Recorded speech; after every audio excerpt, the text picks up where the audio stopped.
Hello दोस्तों, आज हम बात करने वाले हैं थेवेनिन और नॉर्टन थ्योरम के कुछ ऑब्जेक्टिव क्वेश्चंस जो कि आपके कॉम्पिटिटिव एग्जामिनेशन और सेमेस्टर एग्जामिनेशन दोनों में बहुत हेल्पफुल होने वाला है।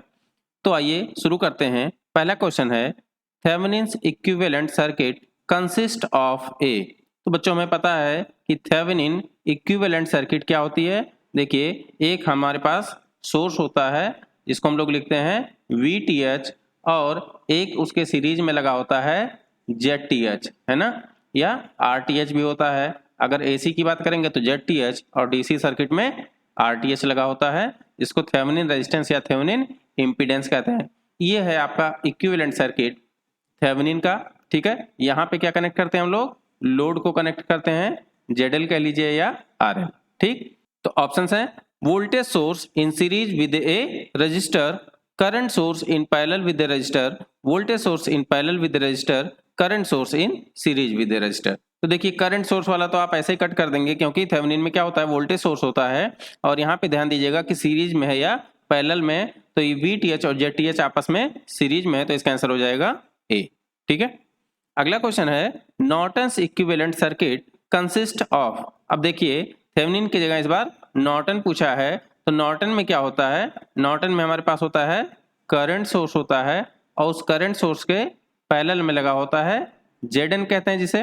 ठीक है, और इस करंट सोर्स को IN ये होता है, और इस टर्मिनल के क्रॉस लगा होता है आपका लोड। ठीक है, जिसे आप कहेंगे ZL।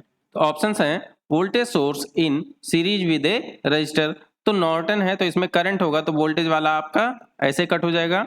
सेकंड ऑप्शन है current source in parallel with A register, तो ये आंसर आपका हो जाएगा बी।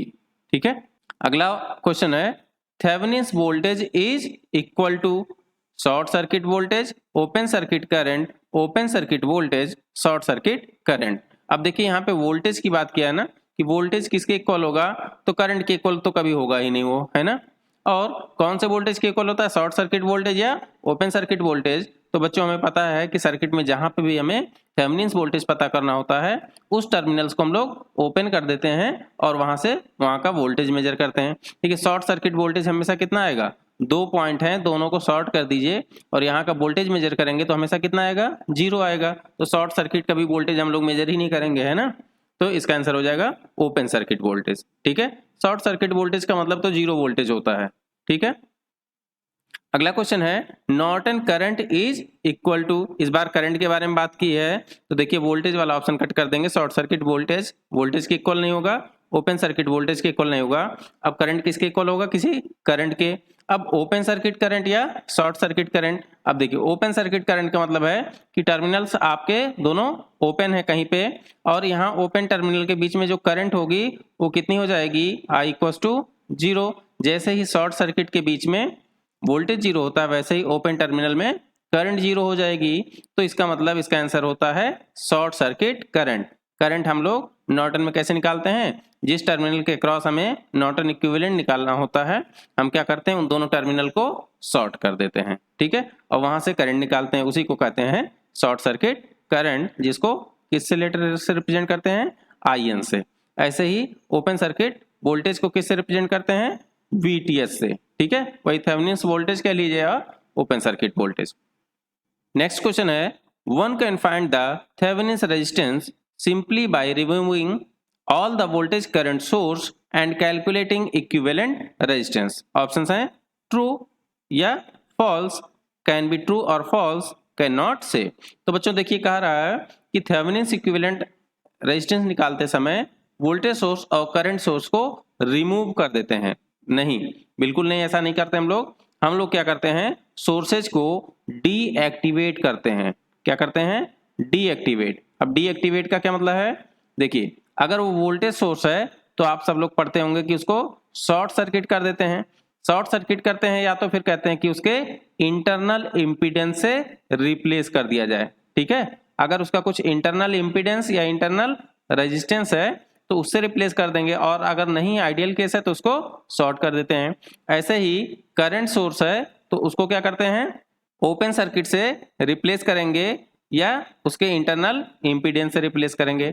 आइडियल केस में ओपन कर देते हैं। तो यहाँ पे कह रहा है कि रिमूव कर देते हैं, रिमूव नहीं करेंगे, है ना। कोई वोल्टेज सोर्स रहेगा तो उसको क्या करेंगे, रिमूव थोड़ी ना करेंगे, उसको शॉर्ट कर देंगे, और करंट सोर्स रहेगा तो उसको ओपन कर देंगे, ठीक है। तो ये जाएगा आंसर गलत। अगला क्वेश्चन है, while calculating Thevenin's impedance and Norton impedance, Thevenin impedance और नॉर्टन इम्पीडेंस कैलकुलेट करते समय क्या करते हैं, all dependent source are made dead, only current source made dead, only voltage source made dead, all independent source are made dead. तो बहुत ही important question है बच्चों। देखिए आप यहाँ पे जैसे ही पहला ऑप्शन पढ़ेंगे लगा देंगे कि आंसर ए है, ठीक है, लेकिन आपका हो जाएगा गलत। क्यों गलत हो जाएगा, देखिए हम लोग जिस सोर्स को भी रिमूव करेंगे और उसके इंटरनल इंपीडेंस से रिप्लेस करते हैं, या यूं कह लीजिए कि उसको डीएक्टिवेट करते हैं, या ऐसे भी कह सकते हैं कि उसको डेड कर देते हैं, ठीक है। अलग अलग टर्म यूज किया जाता है, डीएक्टिवेट किया जाता है, डेड किया जाता है, हटाया जाता है, रिमूव किया जाता है, सारे टर्म यूज किए जाते हैं। लेकिन ये ध्यान देने वाली बात है कि किन सोर्स को हम लोग हटाते हैं या डेड करते हैं या डीएक्टिवेट करते हैं बच्चों। तो देखिए ओनली करंट कहा है तो ये गलत हो जाएगा, यहाँ ओनली वोल्टेज कहा है तो ये भी गलत हो जाएगा। अब बात बचती है ए और डी में। तो देखिए डिपेंडेंट सोर्स को आप कभी नहीं हटाएंगे, है ना, डिपेंडेंट सोर्स को सर्किट से कभी रिप्लेस नहीं करेंगे, ना तो शॉर्ट सर्किट से ना ओपन सर्किट से। तो ये ऑप्शन भी हो गया आपका गलत। हम लोग किसके लिए करते हैं, सिर्फ और सिर्फ इंडिपेंडेंट सोर्स को रिमूव करते हैं या रिप्लेस करते हैं या मेड डेड करते हैं, ठीक है। तो बहुत इंपॉर्टेंट क्वेश्चन है। अगला क्वेश्चन है Thevenin impedance and Norton impedance. तो बच्चों एक ही क्वेश्चन में अगर थेवेनिन और नॉर्टन इक्विवेलेंट दोनों पूछा जाए, या जो नॉर्टन इक्विवेलेंट रेजिस्टेंस या थेवेनिन इम्पीडेंस जो निकालते हैं, तो क्या ये इक्वल होते हैं या अलग होते हैं। तो ऑप्शंस हैं always the same, generally the same, sometime same, always different. तो इसकी वैल्यू बच्चों हमेशा ही सेम आएगी किसी भी केस के लिए, है ना। कैसा भी नेटवर्क आप बना लीजिए, वहां पे आप थेवेनिन इम्पीडेंस निकालिए या नॉर्टन इम्पीडेंस निकालिए, उसकी वैल्यू सेम आती है। बस चेंज क्या होता है, VTH और IN की वैल्यूज, ठीक है। अगला क्वेश्चन है find the voltage across 24 ohm resistor by using Thevenin's theorem. तो देखिए ये 24 ओम का एक रजिस्टर है, यहाँ पे आपको बताना है कि क्या वोल्टेज होगा। तो देखिए कैसे करेंगे इसको, 24 ओम को हम लोग क्या कर लेंगे, ओपन कर लेते हैं, क्योंकि थेवेनिन में हम लोगों ने यही सीखा है कि जहां पे वोल्टेज पता करना है उन टर्मिनल को ओपन कर देंगे और वहां का ओपन सर्किट वोल्टेज कैलकुलेट करते हैं। तो रिमेनिंग सर्किट आप वैसे ही ड्रॉ कर लीजिए और इन दोनों टर्मिनल को ओपन कर दिया। अब यहाँ से यहाँ का जो वोल्टेज होगा उसी को कहते हैं VTH। अब देखिए ये VTH यहाँ से यहाँ का जो वोल्टेज होगा बच्चों, वही यहाँ से यहाँ का वोल्टेज होगा, मीन्स जो 12 ओम के अक्रॉस वोल्टेज है वही VTH है। अब इस 12 ओम में वोल्टेज पता करने के लिए हम लोग इसमें इक्वेशन लगा देते हैं, केवीएल इक्वेशन। तो क्या लिखेंगे, देखिए 10 माइनस 2i माइनस 12i इस लूप में इक्वस टू 0। तो यहाँ से क्या लिखेंगे, 10 इक्वस टू, इसको उधर ले जाइए तो 14i, i की क्या वैल्यू आ गई, 10/14, ठीक है। अब किसको कैलकुलेट कर लें, VTH। तो VTH की क्या वैल्यू हो जाएगी, देखिए VTH का मतलब 12 ओम के रजिस्टर में वोल्टेज। तो इसमें वोल्टेज कितना होगा, इसमें करंट जितनी फ्लो कर रही है इनटू इसका रेजिस्टेंस। तो करंट है I मींस 10/14 इंटू 12। तो ये हो गया आपका 60 डिवाइडेड बाई 7। 2 से काट लीजिए, 2 6 12, 2 7 14, ये होगा 60/7। अब आपको VTH नहीं पता करना था, पता करना था कि 24 ओम में वोल्टेज कितना होगा। अब देखिए यहाँ पे हम लोग क्या करेंगे कि निकाल लेंगे थेवेनिन इक्विवेलेंट सर्किट, ठीक। अब थेवेनिन इक्विवेलेंट सर्किट कैसे बनती है, देखिए VTH आप लगाएंगे, उसके आगे ZTH या RTH जो भी है, और फिर उसमें जोड़ देते हैं RL, ठीक है। ये आपकी है थेवेनिन इक्विवेलेंट सर्किट। तो RL की वैल्यू कितनी है, जो हमने रेजिस्टेंस हटाया था 24 ओम का। VTH की वैल्यू कितनी आ गई, ये आ गया आपका 60 डिवाइडेड बाई 7। अब पता करना है आपको RTH। RTH पता करने के लिए देखिए इसी सर्किट से हम बता सकते हैं कि इसकी वैल्यू कितनी हो जाएगी। देखिए ये शॉर्ट हो जाएगा आपका, ये जो वोल्टेज सोर्स है शॉर्ट हो जाएगा।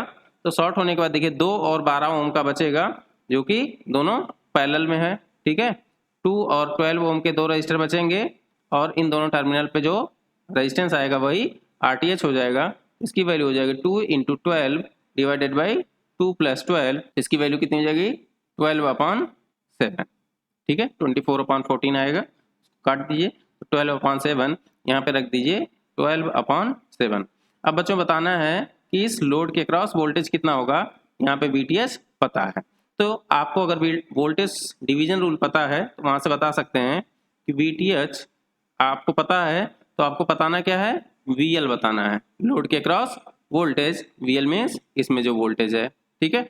तो कैसे पता करते हैं, देखिए इसका रेजिस्टेंस ऊपर लिखेंगे मीन्स RL लिखेंगे, तो RL की वैल्यू है 24 डिवाइडेड बाई RL प्लस दूसरा रेजिस्टेंस कितना है 12/7 और इनटू VTH की जो वैल्यू है यहाँ पे लिख देंगे हम, क्या हो जाएगा VTH equals to 60 divided by 7, तो ये कितना हो जाएगा 168 डिवाइडेड बाई 180 इंटू 60/7, इसको काट देते हैं तो देखिए 8 वोल्ट्स आ रहा है ना।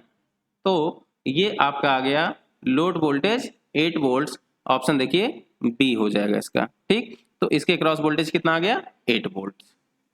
अगला क्वेश्चन है find the Thevenin resistance for the network given. इसमें आपको सिर्फ थेवेनिन रेजिस्टेंस पता करना है। तो थेवेनिन रेजिस्टेंस पता करते समय हम लोग क्या चीज ध्यान देते हैं कि जो भी सोर्स है उसको हटा देंगे, तो देखिए वोल्टेज सोर्स दिया है तो क्या हो जाएगा, वो शॉर्ट सर्किट हो जाएगा। तो यहाँ पे है आपका 10 ओम का रेजिस्टेंस, फिर यहाँ पे है 6 ओम का रेजिस्टेंस, यहाँ पे एक वोल्टेज सोर्स था तो वो शॉर्ट कर देंगे ऐसे, यहाँ पे भी एक वोल्टेज सोर्स था तो उसको भी शॉर्ट कर देंगे, ठीक।